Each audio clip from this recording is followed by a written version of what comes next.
Në Fier u festua pranvera plot ngjyra dhe tinguj. Në një veprimtari të organizuar në sheshin kryesor të qytetit, u ekspozuan punimet artistike të fëmijëve plot ngjyra dhe me materiale të ricikluara, mesazhe plot dashuri për natyrën dhe ruajtjen e gëzimit fëminor, ku të gjitha u përcollën nga krijuesit e vegjël fierak.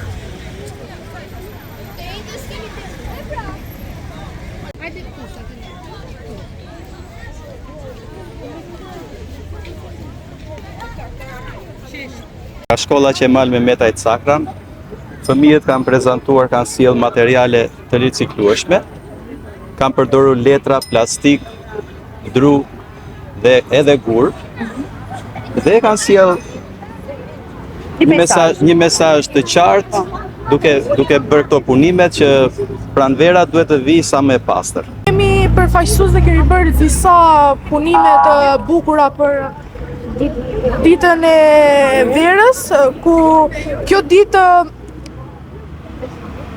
është që largohet dimri dhe është prag pranvere. Ne kemi bërë, si për shembull, lulet e bukura të mëdha. Me çfarë materiali janë bërë? Kjo është material letër dhe dru.